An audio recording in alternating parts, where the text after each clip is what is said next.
الذي لا إله إلا هو الحي القيوم وأتوب إليه.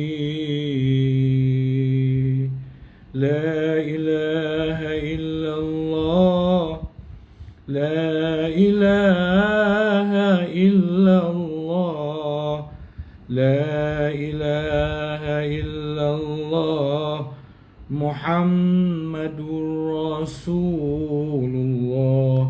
لا إله إلا الله، لا إله إلا الله، لا إله إلا الله، محمد رسول الله.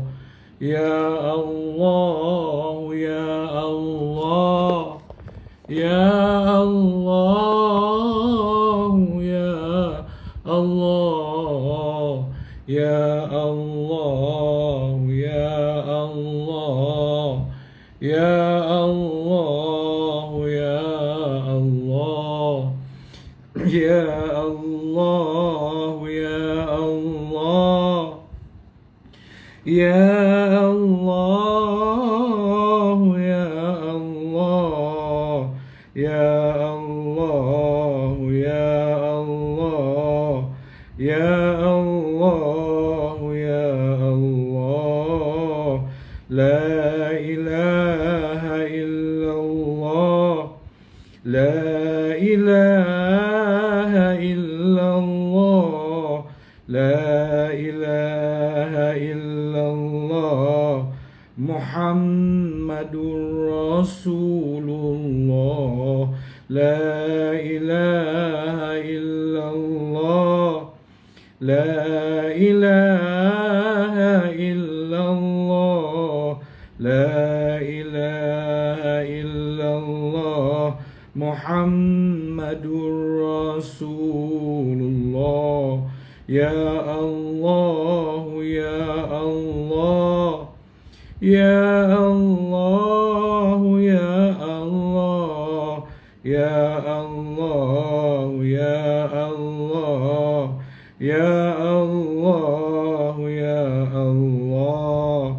لا إله إلا الله، لا إله إلا الله، لا إله إلا الله، محمد رسول الله. لا إله إلا الله، لا إله إلا الله، لا إله إلا الله، محمد رسول الله. يا الله يا الله يا الله يا الله يا الله يا الله يا الله يا الله. تبنا إلى الله ورجعنا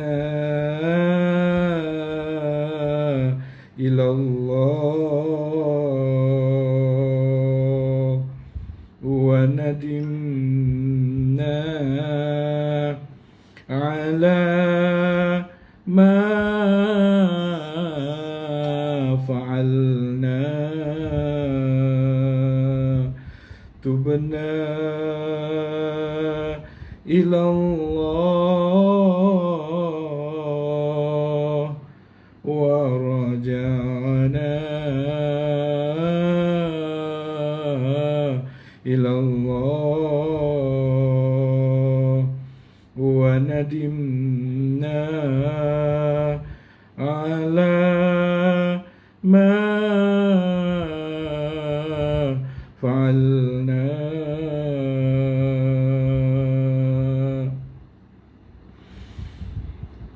السلام عليكم ورحمة الله وبركاته. بسم الله الرحمن الرحيم. الحمد لله الذي أرسل رسوله بالهدى ودين الحق ليظهره على الدين كله ولو كره الكافرون.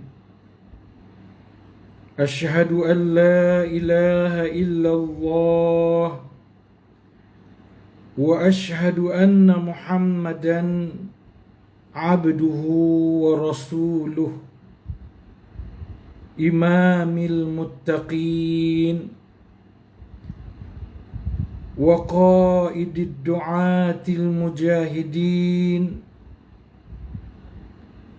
اللهم صل وسلم على سيدنا محمد وعلى آله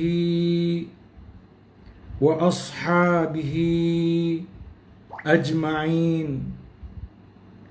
رب اشرح لي صدري ويسر لي أمري واحلل عقدة من لساني يفقه قولي. الرحمن علم القرآن خلق الإنسان علمه البيان. قال الله تعالى في القرآن العظيم: أعوذ بالله من الشيطان الرجيم. لقد كان لكم في رسول الله أسوة حسنة لمن كان يرجو الله واليوم الآخر وذكر الله كثيرا. اللهم اجعل ديننا دين النبي محمد صلى الله عليه وسلم وإسلامنا إسلام المسلمين وإيماننا إيمان المؤمنين وأعمالنا أعمال الصالحين ونياتنا نيات المخلصين وذنوبنا يا الله ذنوب المستغفرين. Pertamanya kita mengucapkan syukur kehadrat Allah Subhanahu wa taala kerana dengan limpah dan kurniaannya dapat kita bersama-sama pada malam ini bertemu untuk kuliah live online kita di bawah anjuran ataupun tajaan Surau As-Sabirin SBCR Saujana Utama, Sungai Buloh Country Resort, Saujana Utama, di mana pada malam ini saya akan membacakan beberapa hadis Rasulullah sallallahu alaihi wasallam, iaitu hadis yang telah diriwayatkan oleh Imam At-Tirmizi dalam sahihnya. Walaupun kitab Imam Tirmizi ini dinamakan Sahih Tirmizi, tetapi ada sebahagian hadis-hadis di dalam Sahih Tirmizi ini tidak dipandang sahih oleh setengah-setengah ulama hadis yang lain, walaupun dipandang sahih oleh Imam Tirmizi itu sendiri. Itu tak apalah, sebagai sebagai makluman dan pengenalan sahaja. Takut nanti tuan-tuan baca, dengar hadis yang saya baca, tiba-tiba tuan-tuan dapati ia tidak sahih. Kenapa pula saya kata sahih? Kerana tidak semua, kalau semua hadis dalam Bukhari sahih dalam kitab sahih yang lain, termasuk Muslim. Semua hadis sahih Muslim dipandang sahih dalam kitab-kitab hadis yang lain. Jadi dua kitab ini sahihnya tak ada khilafiah, tetapi sahih Imam Tirmizi terdapat beberapa buah hadis yang tidak sahih, mungkin dhaif oleh setengah-setengah ulama hadis yang lain. Baik. Yang pertama, sebuah hadis yang pendek je, iaitu hadis yang ke-31, jilid Bahrul Mazi, jilid yang ke-16 dan hadis yang ke-31. Iaitulah sebuah hadis Rasulullah sallallahu alaihi wasallam yang berbunyi, aksiru zikra hazimil lazzat, yakni al-maut. Maksudnya perbanyakkanlah. Aksiru maknanya perbanyakkanlah. Zikra mengingati hazimil lazzat, apa yang dapat menghilangkan rasa kelazatan, apa yang dapat menghilangkan rasa keseronokan, iaitulah al-maut, iaitu kematian. Perbanyakkanlah mengingati apa yang boleh menghilangkan rasa kelazatan, apa yang boleh menghilangkan rasa keseronokan, iaitulah al-maut, iaitulah kematian. Tuan-tuan dan puan-puan, sidang penonton, pendengar dan pendengar yang dihormati dan dikasihi sekalian, khususnya jamaah daripada surau As-Sabirin SBCR Saujana Utama. Di dalam hadis yang pendek ini, kita diseru untuk mengingati mati dan perkara-perkara selepas mati.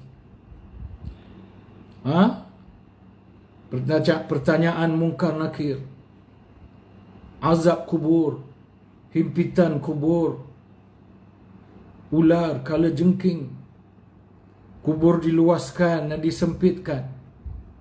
Semuanya adalah termasuk perkara-perkara yang diperintahkan kita banyak mengingatinya.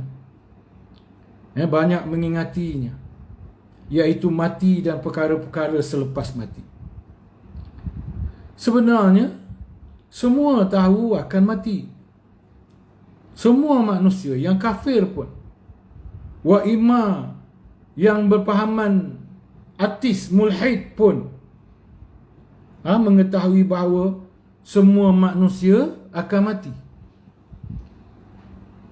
Lalu kenapa disuruh memperbanyakkan mengingati mati? Ya, semua manusia tahu bahawa kita akan mati. Tetapi kebanyakan manusia lupa bahawa kita boleh mati, yakni boleh terputus dari kesedapan dunia walaupun dalam keadaan sehat dan walafiat. Itu masalahnya. Semua daripada kita tahu bahawa kita akan mati. Tetapi kebanyakan daripada kita, tuan-tuan, ditipu oleh syaitan. Ditipu oleh syaitan supaya kita merasakan dan berkeyakinan bahawa masa kematian kita lambat lagi. Masa kematian kita jauh lagi. Dan kita dilupakan. Kita dilupakan bahawa kita boleh sahaja mati bila-bila, tanpa sakit. Kalau kita, selalunya orang mati sakitlah.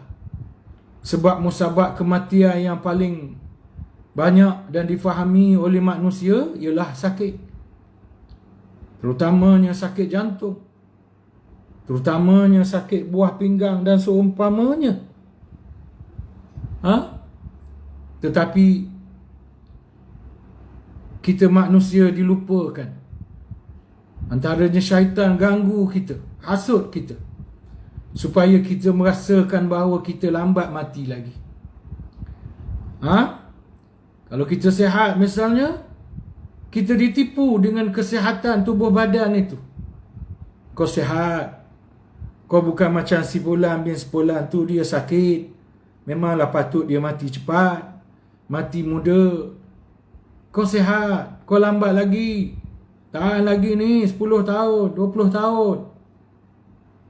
Kita selalu berfikir, kebanyakan daripada kita berfikir begitu. Walau kalau kita sihat, tak sakit, kita boleh mati kemalangan. Berapa ramai orang yang kita kenal dari kalangan saudara mara, adik-beradik dan sahabat andai kita, sihat walafiat, tetapi tiba-tiba dengar berita mati. Kerana apa? Kerana kemalangan. Tak usah kemalangan yang besar-besar, kemalangan kereta. Kadang-kadang jatuh tangga rumah, membawa kepada kematian. Kadang-kadang jatuh di bilik air, membawa kepada kematian. Sebab tu perintah suruhan mengingati mati ini sebenarnya bukan menyuruh kita mengingat bahawa kita akan mati, itu tak. Tu semua orang tahu. Tapi sebenarnya perintah mengingati kematian ini adalah untuk mengingati bahawa kita boleh mati bila-bila masa sahaja. Kerana mati tidak ada alamat. Mati tidak ada orang telefon dulu. Mati tak ada surat sampai dulu. Kecuali barangkali adalah sedikit tanda yang diberikan oleh Allah Subhanahu wa taala, itu pun kepada hamba yang dikasihinya. Hamba Allah yang dikasihi oleh Allah, maka Allah Ta'ala beri dia peringatan kepada mati dengan memberikan tanda-tanda kematian. Tanda-tanda kematian. Dan sebenarnya kita selalu diberi ingatan oleh Allah Subhanahu wa taala bahawa semakin lama, semakin hari, masa kita di atas dunia ini sudah terlalu suntuk. Sudah terlalu suntuk. Tapi kita yang sering tidak memahaminya ataupun tidak menyedarinya. Allah sakitkan kita, Allah tegur, Allah mengingatkan kita bahawa masa kita sudah semakin suntuk di atas dunia ini. Tapi kita tak perasan. Dah kita mati nanti barulah orang lain yang perasan. Patutlah hari tu dia begitu, patutlah hari tu dia begini. Rupanya dah dekat nak mati. Si isteri berbicara, si anak berbicara, si suami berbicara kalau isteri yang meninggal. Sebab tu semua tahu akan mati. Tetapi kebanyakan lupa bahawa kita akan mati, yakni kita akan putus dari kesedapan dunia ini walaupun kita dalam keadaan sehat walafiat. Dan bila kita mati, kita nanti dalam keadaan sama ada senang ataupun susah di dalam kubur kita. Antara dua je. Bila kita mati, ada dua kemungkinan. Sama ada kita senang dalam kubur atau kita susah dalam kubur. Sebab tu kita dianjurkan berdoa di atas muka dunia ini selama hidup. Allahumma nawwir alaina kuburana, umpamanya. Allahumma nawwir alaina kuburana. Ya Allah, Kau berilah cahaya kepada kubur kami. Nawwir, cahayailah, terangkanlah, terangilah kubur-kubur kami nanti. Kerana kubur manusia, mereka yang bernasib malang, yang dibenci oleh Allah dan sebagai petanda untuk ke neraka Allah wa'ayazubillah, ialah kuburnya gelap gelita. Kalau terang pun diterangi cahaya yang keluar daripada empat penjuru api, cahaya api yang keluar daripada empat penjuru kubur.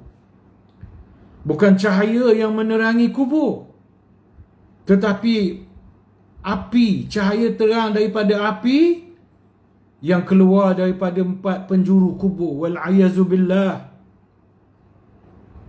Jadi bila kita mati, ada dua kemungkinan. Sama ada kita senang dalam kubur, atau kita jadi orang yang susah, jenazah, roh yang susah di dalam kubur. Antara dua. Dan untuk senang di dalam kubur, kita mestilah menyediakan bekal yang patut sebelum kita mati. Sudahkah kita sediakan bekal untuk dikubur nanti? Dan juga dihisab oleh Allah Subhanahu wa taala. Bekal supaya kita senang dikubur. Dan juga bekal yang lebih penting selepas itu ialah untuk dihisab. Memberatkan timbangan amal soleh kita, supaya kita layak menduduki syurga Allah Subhanahu wa ta'ala.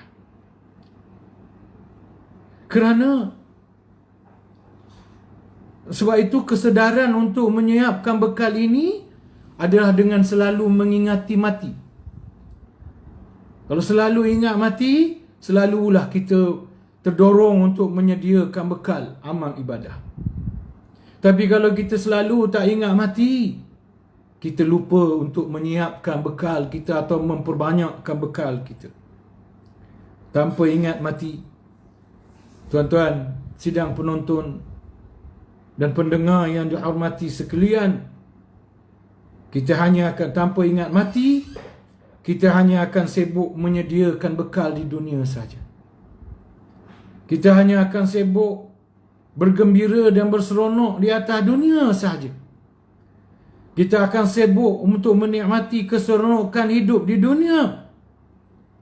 Tanpa ingat mati, kita hanya akan sibuk menyediakan bekal di dunia sahaja. Sehingga lupa dan lalai daripada menyediakan bekal kita di akhirat nanti. Dan di sana ada beberapa sebab kita disuruh mengingati mati, memperbanyakkan. Sebenarnya memperbanyakkan. Bukan mengingati itu sebenarnya. Mengingati itu dah basic lah. Tetapi perintah yang sebenarnya ialah memperbanyakkan mengingati mati. Kenapa? Pertama, supaya kurang tamak dalam mengumpulkan harta dunia. Kalau kita tak ingat mati, kita tamak mengumpulkan dunia. Tak habis-habis nak mengumpulkan dunia. Matahari belum keluar, kita dah pergi pejabat. Keluar pukul 5, sambung pula. Sambung di stesen minyak. Jadi jurupam. Jadi jurupam sampailah matahari tenggelam. Pukul 10, 11, 12 baru sampai rumah. Kita keluar rumah, anak-anak belum bangun. Kita balik rumah, anak-anak dah tidur. Sebab apa? Sibuk nak mengumpul kekayaan dunia. Sehingga kita tidak menyediakan atau sedikit menyediakan ruang bagi mempersiapkan bekal-bekal kita ke akhirat kelak. Jadi bila kita ingat mati, kita kurang tamak dalam mengumpulkan dunia. Bukan tak kumpul dunia, kumpul. Kerana dunia pun perlu juga. Dunia, harta benda dunia pun juga adalah modal untuk kita mencapai kesenangan hidup di akhirat. Tetapi bukan tamak. Kita kumpul dunia sebagai yang patut, sebagai yang perlu. Tetapi kita bukan tamak. Tamak dalam makna langsung tidak menyediakan ruang masa bagi memperbanyakkan amal ibadah dan bekalan kita ke akhirat kelak. Sebab yang kedua, kita disuruh banyak mengingati mati supaya kita termotivasi, terdorong untuk menyempurnakan apa-apa tuntutan Tuhan dengan sempurna. Ya, dengan sempurna. Kalau tak ingat mati, kita mungkin melaksanakan perintah Tuhan, tetapi acuh tak acuh. Semayang lebih kurang. Baca Quran wirid setakat yang sempat je lah. Itu pun kadang-kadang tak payah. Banyaknya tak ada. Tapi kalau kita ingat mati, kita akan rasa sayang dengan solat kita. Kita takut kalau solat kita tak sempurna. Sebab kalau mati, solat tak diterima, tak guna. Kita akan terdorong untuk menyempurnakan ibadat solat kita dan lain-lain ibadat yang lain. Kemudian kita disuruh memperbanyak ingat mati supaya kita banyak mengerjakan amal-amal yang saleh. Sebab bilangan amal yang saleh yang banyak ini perlu. Siapa kata banyak tak perlu? Walaupun kualiti lebih penting daripada kuantiti, tetapi kuantiti juga menjadi keperluan untuk masuk syurga. Kerana orang yang masuk syurga nanti bergantung kepada timbangan amal dia. Orang yang timbangan amalnya lebih jahatnya, lebih banyak daripada amalan baiknya, dia masuk neraka dulu. Kalau orang beriman, dia akan masuk neraka dulu selama lebihan amalan jahat berbanding amalan baik. Banyak mana amalan jahat dia mengatasi amalan baik, lama itulah dia duduk dalam neraka. Wa'iyyazubillah.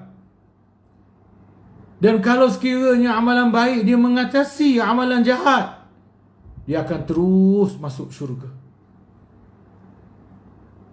Syurga tingkat mana? Itu bergantung kepada banyak mana lebihan amalan baik dia berbanding amalan jahat.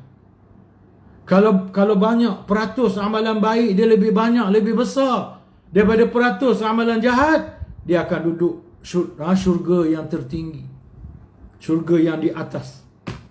Kalau sekiranya amalan baik dia tak banyak mana melebihi amalan jahat, duduk syurga juga, tetapi syurga yang bawah, tahap bawah, bintang tak banyak. Kalau ibarat hotel, 2 bintang, 1 bintang, 2 bintang atau 1 bintang. Ada orang kata tak apalah ustaz, 2 bintang 1 asas syurga. Jangan. Kita targetlah bintang yang tinggi-tinggi dulu. Target dulu bintang yang tinggi-tinggi. Bila target bintang yang tinggi, tak dapat tinggi, dapat rendah. Tapi kalau awal-awal dah target bintang yang rendah, takut tak dapat syurga langsung. Dan kemudian kita disuruh perbanyak mengingati mati supaya kita dapat memendekkan angan-angan dunia kita. Poin yang keempat ini lebih kurang sama macam poin yang pertama, kurang tamak tadi. Iaitu memendekkan angan-angan dunia. Kadang-kadang angan kita panjang. Kalau kita ukur angan-angan kita tu, umur kita mungkin 1000 tahun lagi. Kalau ukur angan-angan kita lah. Kalau kita ukur angan-angan kita tu seolah-olah umur kita 1000 tahun lagi. Panjangnya angan-angan. Sedangkan umur semakin pendek, masa semakin suntuk, angan-angan dunia semakin panjang. Angan-angan akhirat langsung tak ada. Kalau ada pun sakat tu lah. Angan memanjang ke angan-angan akhirat tak apa. Angan-angan nak duduk syurga, angan-angan nak duduk syurga tertinggi, angan-angan nak duduk dekat dengan Nabi dalam syurga, itu tak apa. Tapi memanjangkan angan-angan dunia ada bahaya besarnya yang merosakkan pemikiran dan amalan kita. Ini kita kena faham dalam persoalan yang seperti ini, tuan-tuan. Yang kelima, catatan akhir saya ini, iaitu kita disuruh memperbanyakkan mengingati mati agar kita termotivasi, terdorong untuk menghindarkan diri daripada banyak melakukan perkara-perkara yang mendatangkan kelalaian. Kalau kita ingat mati, kita takkan senang buat benda lara. Kalau kita ingat mati, tuan-tuan, kita tak selesa banyak tengok TV. Kalau kita ingat mati, kita tak selesa banyak dengar lagu. Kalau kita ingat mati, kita tak selesa walaupun terhadap perkara-perkara yang dihukumkan harus, tidak haram, tidak makruh, harus. Bukan salah kita berhibur menonton TV cerita yang patut-patut, tak salah. Tetapi kalau kita ingat mati, hati kita tak selesa. Hati akan berkata-kata, baiklah aku baca Quran daripada aku guna sejam untuk tonton drama ni, baik aku baca Quran. Ada guna untuk hari selepas mati daripada aku dengar lagu, ambil masa dengar lagu ni, menonton wayang ni, menonton filem ni. Lebih baik aku salat sunat, salat tahajud, berwirid, berzikir petang-petang, pagi-pagi. Buat benda lara, tengok TV tu ini semua. Kalau kita ingat mati, kita kata lebih baik aku baca maksurat, lebih baik aku berwirid dengan wirid al-maksurat, macam misalnya wirid pagi dan petang. Banyak mengingati mati mendorong kita supaya kita mengurangkan melakukan perkara-perkara yang melalaikan atau perkara yang harus tapi tak ada pahala. Para ulama sangat takut. Ulama dia tak takut dengan perkara haram, sebab bila haram dia tahu dia akan hindarkan. Tapi ulama sangat takut dengan perkara harus. Kenapa? Sebab dia tidak haram. Oleh kerana dia harus, kadang-kadang kita tenggelam dalam perkara harus tu, sehingga merugikan masa depan kita di akhirat. Sebab itu kita kena ingatkan mati. Kena ingatkan azab kubur, perkara yang akan datang kepada kita selepas mati. Apa akan jadi jika kita turun ke kubur tanpa amal ibadat atau ibadat kita sedikit? Apa akan jadi? Kalau kita mati, kita ditanam, jasad kita diturunkan di dalam tanah, dalam liang lahat, ditimbus, tiba-tiba kita tak ada amal ibadat, atau kalau ada tapi sikit sangat. Apa akan jadi? Tanya diri kita. Apa akan jadi kalau kita mati dan masuk dalam kubur, sedangkan kita tidak ada amal ibadat atau hanya ada sedikit saja amal ibadat? Apa akan jadi? Tanya diri kita. Jika itu yang berlaku, sudah tentulah tuan-tuan dan puan-puan yang dihormati dan dikasihi sekalian, kubur akan menjadi tempat yang sempit dan gelap gelita bagi kita. Kubur akan menjadi tempat yang sempit dan gelap gelita bagi kita. Oleh kerana itu, kita ingatlah banyak-banyak mati supaya kita teringat, terdorong untuk memperbanyakkan amal, supaya kubur kita luas nanti. Dia jadi kubur eksklusif. Diluaskan 70 hasta, dihias. Dalam hadis disebut dihijaukan. Dalam hadis disebut dihijaukan kubur, diluas dan dihijaukan kubur, dalam makna dihias kubur itu sebaik-baiknya. Itu semua berlaku, kubur kita akan jadi cerah, terang benderang. Ada satu hadis tuan-tuan dalam dalam Ihya Ulumuddin. Orang beriman digambarkan.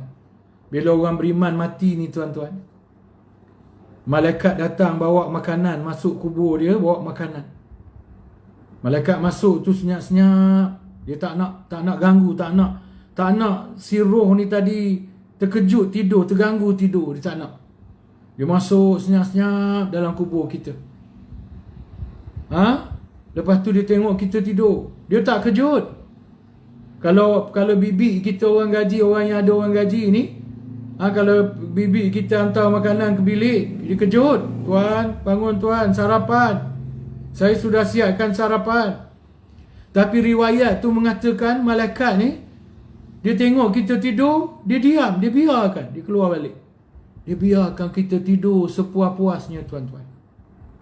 Sebab apa dia biarkan kita tidur sepuas-puasnya? Sebab dia tahu di atas dunia kita kurang tidur. Kita kurang tidur. Sebab apa kurang tidur? Kita banyak beramal. Siang kita banyak memperjuangkan Islam. Menghadiri mesyuarat. Buat aktiviti itu, buat aktiviti ini. Mesyuarat itu, mesyuarat ini. Program itu, program ini. Sebelah malam tidur kita kurang. Sebab kita bangun tahajud, bersolat, baca Quran, berzikir, berwirid, berdoa. Kita jenis orang yang kurang tidur di atas dunia. Sebab itu malaikat nanti biar kita tidur sepuas-puasnya dalam kubur.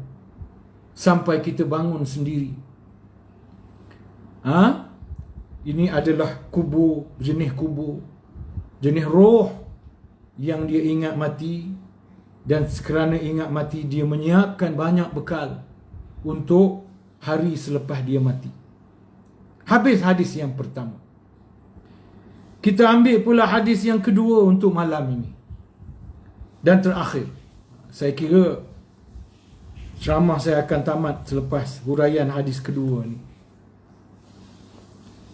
Iaitu hadis yang ke-32. Jilid 16, Kitab Bahrul Mazi. Kalau tuan-tuan nak cari hadis ni, saya tak sempat masukkan dalam nota saya. Kalau tidak, tuan-tuan boleh baca sama. Tapi tak sempat. Jadi saya, baca je lah, tuan-tuan dengar je. Nanti saya masukkan, tuan-tuan boleh rojok. Kalau tidak pun, tuan-tuan carilah hadis ni dalam Kitab Bahrul Mazi, jilid 16, hadis yang ke-32. Sebuah hadis yang berbunyi, Anhani Maula Uthman, daripada Hani, hamba yang dimerdekakan oleh Sayyidina Uthman. Qala, dia berkata, Kana Uthman, adalah Uthman itu, kata Hani ni. Dia tahulah cerita Uthman sebab dia adalah bekas hamba Sayyidina Uthman. Sari suntuk, hampir sari suntuk dengan Sayyidina Uthman. Lalu dia bercerita, Kana Uthman, adalah Uthman, Iza waqafa ala qabrin baka, apabila dia berdiri di tepi kubur, dia menangis. Hatta yuballu lihyatah, sehingga menjadi basah janggutnya. Janggut Sayyidina Uthman, para sahabat ni bukan macam janggut kita. Panjang. Paling kurang janggut sahabat ni lah boleh digenggam dengan tangan. Boleh genggam. Panjang. Kalau tengok janggut orang Pakistan tu tuan-tuan, syekh-syekh kita tu, ulama-ulama kita tu tuan-tuan, panjang janggut dia. Tentulah janggut nak boleh jadilah juga. Tak beranilah cakap tentulah. Boleh jadilah juga Sayyidina Uthman ni janggut dia panjang juga. Tetapi dia menangis sehingga basah janggutnya bila dia berdiri di sisi kubur. Faqilalah, dan dikatakan kepadanya, Tazkurul jannata wan nara fala tabki, bila kamu mengingati syurga ataupun neraka, fala tabki, kamu tak menangis pun. Wa tabki min hadha, tapi kamu menangis di sini. Bila sebut syurga, sebut neraka, kamu tak nangis pun. Tapi bila kubur ni kamu menangis. Kenapa pula begitu? Patutnya sebut syurga lah menangis. Apatahlah lagi bila sebut neraka. Tapi tak. Kubur pula kamu menangis. Faqal, maka kata ataupun jawab Abu Bakar, Uthman. Maka jawab Uthman, inna Nabiya sallallahu alaihi wasallam, sesungguhnya Nabi sallallahu alaihi wasallam qala, bersabda, al-qabru awwalu manazilil akhirah. Kubur itu adalah tangga pertama, tempat turun pertama ke negeri akhirat. Fa in yanju minhu fama ba'dahu aisaru minhu. Maka sekiranya sesungguhnya dia terlepas daripadanya, maksudnya terlepas daripada azab dan kesusahan kubur itu, maka tidaklah dia susah selepas tu. Kalau dia masuk kubur tu dah tak susah, tak kena azab, dah senang, mudah, maka lepas tu mudahlah dia ke syurga, senanglah dia ke syurga. Wa illam yanju minhu fama ba'dahu asyaddu minhu. Tapi kalau dia tak lepas kat kubur, dia susah masuk kubur, dia jadi hamba yang susah, jadi penghuni kubur yang susah, dia diazab, diseksa dalam kubur, maka selepas itu dia akan lebih susah lagi. Dia akan lebih susah lagi di mahsyar, dan dia akan lebih susah lagi di neraka. Wal'ayazubillah. Dan kesusahan di kubur itu tanda bahawa kita menuju ke neraka. Wal'ayazubillah. Kalau kita masuk kubur nanti tuan-tuan, senang disambut dengan baik, itu tanda kita ke syurga. Berbahagialah. Tapi kalau kita masuk kubur, kita diazab, dilayan dengan buruk, itu tanda bahawa kita akan ke neraka Allah. Wal'ayazubillah. Qal, lalu berkata perawi hadis, wa qala Rasulullah sallallahu alaihi wasallam, telah bersabda Rasulullah sallallahu alaihi wasallam, ma ra'aitu munzaran manziran. Tak apalah kalau saya silap, maafkan ya. Ma ra'aitu nazara yanziru manzir. Aku tidak melihat apa yang dilihat. Qattu, sama sekali. Lebih apa nama ni? Illa wal qabru afdha. Maksudnya tak ada apa pun benda yang keburukan, kedahsyatan yang aku tengok selama hidup. Tak ada yang lebih dahsyat, lebih mengerikan, lebih menakutkan daripada syurga. Daripada kubur. Nabi menyebut tidak ada yang lebih menakutkan daripada kubur, tuan-tuan. Oleh kerana itu, kita balik kepada hadis yang pertama tadi. Kita hendaklah mengingati mati dan kengerian yang ada selepas mati itu. Kenapa mati itu mengerikan? Kenapa kubur itu mengerikan? Kenapa kubur itu mengerikan? Sebab kubur itu sempit. Ini bagi setengah orang lah. Sebab tu saya bagi tajuk. Tuan-tuan. Tajuk ceramah saya malam ni ialah menanti didakap atau dihimpit oleh kubur. Menanti didakap atau dihimpit oleh kubur. Kerana dia dua, tuan-tuan.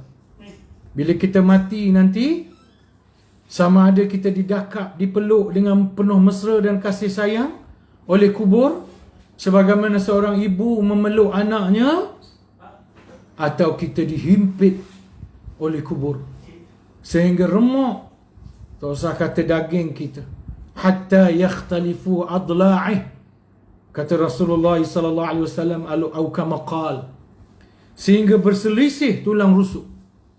Kubur menghimpit kita sehingga bertemu tulang bahu kanan dengan bahu kiri. hatta yakhtalif adla'ih, sehingga berselisih tulang rusuknya. Tuan-tuan, Huzaifah berkata, Rasulullah sallallahu alaihi wasallam bersabda, Rasulullah SAW pernah mendatangi suatu jenazah. Ketika sampai di kubur, baginda duduk di tepi liang kubur, dan Rasulullah sallallahu alaihi wasallam berkali-kali memandang dalam kubur itu dan bersabda yang bermaksud, di dalam kubur ini seorang mukmin dihimpit dengan himpitan kubur yang menghancurkan anggota tubuhnya. Sementara pada kubur orang kafir penuh dengan api neraka. Kata Nabi lagi, satu perkara yang perlu kita ingat dalam hidup kita, apabila tiba saat liang lahat terbuka dan jasad kita diturunkan ke dalamnya, satu perkara yang perlu kamu ingat ialah di mana akan berlakunya himpitan kubur. Ini Nabi menyebut tentang himpitan kubur. Ada perbezaan antara himpitan kubur dan azab kubur. Ada beza. Himpitan kubur adalah sebahagian daripada azab kubur. Azab kubur tu umum. Ada ular, ada kala jengking, pukulan cambuk oleh malaikat. Ada beza. Azab kubur tu bukan himpitan kubur. Himpitan kubur itu adalah sebahagian daripada azab kubur. Himpitan kubur berlaku pada saat awal, sebelum liang lahat ditutup, dan hampir semua manusia akan melaluinya kecuali Nabi-Nabi dan Rasul-Rasul alaihi mussalatu wassalam. Semua manusia akan merasai himpitan kubur. Hanya Nabi dan Nabi-Nabi dan Rasul-Rasul sahaja yang selamat daripada himpitan kubur. Riwayat Aisyah menyebut, Rasulullah sallallahu alaihi wasallam bersabda, sesungguhnya kubur itu memiliki himpitan. Kubur ni, jika mayat tu turun, maka dia menghimpit mayat tu. Lalu jika ada orang yang terselamat daripada himpitan kubur ini, nescaya Sa'ad bin Mu'az lah orang pertama yang terlepas daripada himpitan kubur ini. Dalam hadis ni, dalam hadis Aisyah ini, dia mengulang tentang Nabi menyebut tentang himpitan kubur.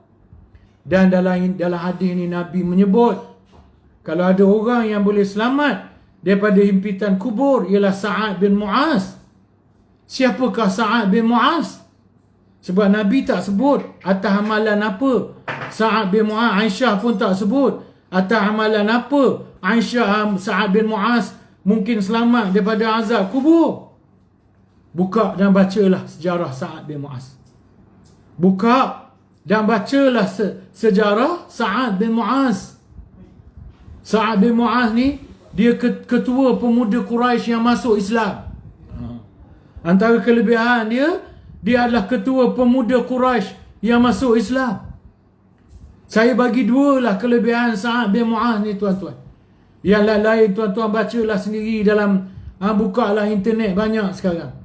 Carilah riwayat dan kisah Sa'ad bin Mu'az. Tapi malam ni saya nak bagi dua kelebihan Sa'ad bin Mu'az. Yang pertama, kelebihan Sa'ad bin Mu'az ialah berlaku dalam peristiwa Badar. Peristiwa Badar, peristiwa perang yang hampir tak jadi. Sorry, bukan perang Badar, perang Uhud. Peristiwa perang Uhud. Peristiwa perang Uhud. Nabi SAW sebenarnya berhasrat nak menyambung perang setelah perang terputus di tengah-tengah. Tapi Nabi tak nak paksa para sahabat. Nabi ajak bincang. Nabi ajak sahabat bincang, nak terus ke nak macam mana? Lalu Sa'ad memahami kehendak Nabi. Sa'ad terus bangun dan berkata bagi pihak Ansar. Sa'ad kata, wahai Rasulullah, teruskanlah. Kamu pergilah berperang dan kami akan bersamamu, kata Sa'ad. Sehingga sahabat-sahabat lain pun naik semangat untuk meneruskan peperangan. Yang kedua, ketika perang Ahzab, perang Khandaq, Nabi kesian para sahabat dikepung, susah makan. susah nak dapat makanan, Nabi cuba berunding untuk memberikan beberapa kebun korma, beberapa buah kebun korma sebagai hadiah kepada Quraisy untuk mereka meninggalkan kepungan ke atas Madinah. Lalu Sa'ad bangun. Sa'ad kata, wahai Rasulullah, ketika kami belum Islam, masih musyrik, sebiji pun kurma kami tak beri kepada mereka, kecuali mereka beli atau mereka menjadi tetamu kami. Setelah kami Islam, takkanlah kami mereka nak berikan kepada mereka kebun-kebun kurma. Bangun semangat meneruskan peperangan Ahzab yang akhirnya kemenangan pada pihak Islam. Inilah di antara kisah Sa'ad bin Mu'az yang Nabi sebut dalam hadis ini, bahawasanya kalau ada orang yang boleh lepas daripada azab kubur, orang yang pertamanya ialah Sa'ad bin Mu'az itu sendiri. Ialah Sa'ad bin Mu'az itu sendiri. Sa'ad bin Mu'az ni tuan-tuan adalah sahabat Rasulullah sallallahu alaihi wasallam yang ketika gugur syahid bergegar arash subhanallah ta'ala, bergegar, dan malaikat menangis. Para malaikat menangis, sedih, menitikkan air mata ketika Sa'ad gugur dalam peperangan. Inilah di antara kelebihan Sa'ad bin Mu'az. Tuan-tuan buatlah homework, bacalah, carilah dan bacalah kisah Sa'ad supaya kita dapat mengambil sirah Sa'ad untuk kita jadikan panduan kita. Kerana Sa'ad ada kelebihan yang disebut Nabi, kalau ada manusia boleh lepas daripada azab kubur, Sa'adlah orangnya. Menurut Rasulullah sallallahu alaihi wasallam, perkara pertama menyebabkan berlakunya himpitan kubur. Ini sebab. Ada 3 sebab tuan-tuan. Ada 3 sebab kenapa berlaku himpitan kubur. Ya? Ada 3 sebab kenapa berlaku himpitan kubur.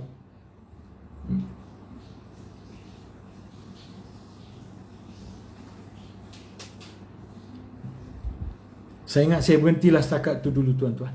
InsyaAllah saya akan sambung pada Jumaat minggu hadapan.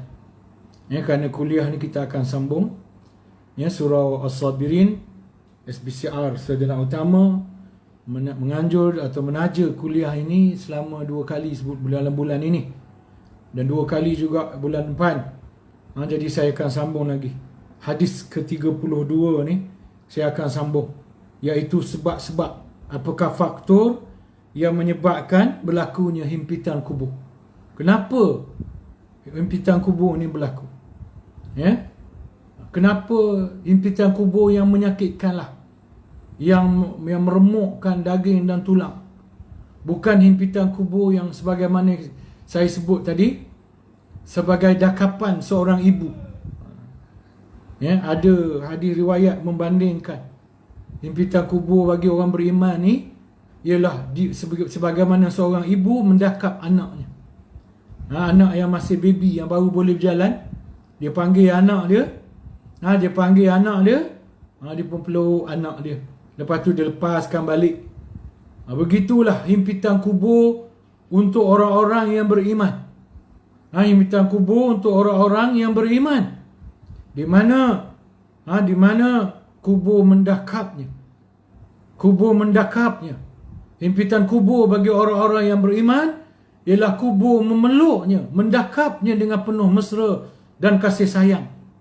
Sebagaimana seorang ibu memeluk dan mendakap anaknya yang masih kecil, kemudian dilepas. Kerana orang beriman ni, saya sebutlah dulu tuan-tuan, kubur akan peluk dia, dakap dia, lepas tu lepaskan balik.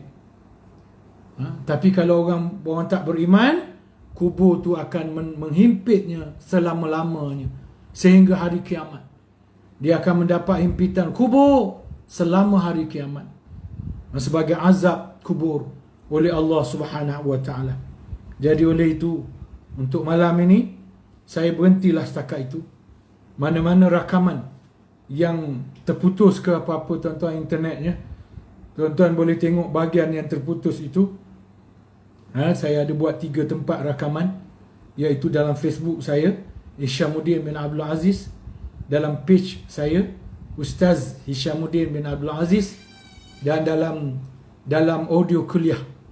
Jadi kalau ada rakaman yang saya nampak terputus kejap tadi, rakaman dalam Ustaz Hishamuddin bin Abdul Aziz terputus kejap tadi, bahagian yang terputus tu boleh dengar di dua tempat yang lain tu, insya-Allah. Jadi untuk malam ni saya berhenti dululah, sambung insya-Allah dalam jadual akan datang, iaitu hari Jumaat. Sebab besok saya akan bacakan tafsir siri memesrai Warkah Kekasih Agung yang ke-100, iaitu surah Al-Adiyat.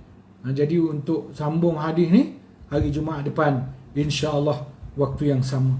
Jadi untuk malam ni sekadar itu terlebih dahulu. Teruskan munajat dan doa kepada Allah supaya mengangkat COVID-19. Kita kena ingat, kita bukan hanya perlu menjaga SOP, kita juga kena jaga diri daripada maksiat. Azab Allah turun, termasuklah COVID-19. Bukan hanya kerana COVID-19, tetapi selain daripada sebab-musabab yang dijadikan sebab-musabab di dunia ini, Wuhan ke apa ke, antara sebabnya juga ialah kerana membiarkan maksiat berleluasa tanpa kita tegur. Orang yang tegur maksiat yang berlaku, maka menyebabkan Allah menurunkan azab secara umum. Sebab tu kita bukan hanya perlu ikut SOP sahaja, kena ikut bila masa yang sama meninggalkan maksiat. Macam anugerah bintang, anugerah bintang popular Berita Harian ni tuan-tuan. Dia tak faham. Dia kata anugerah popular ni ikut SOP. Ni bukan masalah yang perlu dihentikan, ditangguhkan hanya semata-mata kerana dia ikut SOP, tapi kerana ia penuh maksiat, mengundang kemurkaan Allah, sedangkan kita meminta Allah mengangkat azab daripada kita. Jadi banyaklah munajat, bertaubat, dan kita cegahlah kemungkaran supaya Allah mengangkat azab apa pun termasuklah COVID-19 daripada kita, insya-Allah.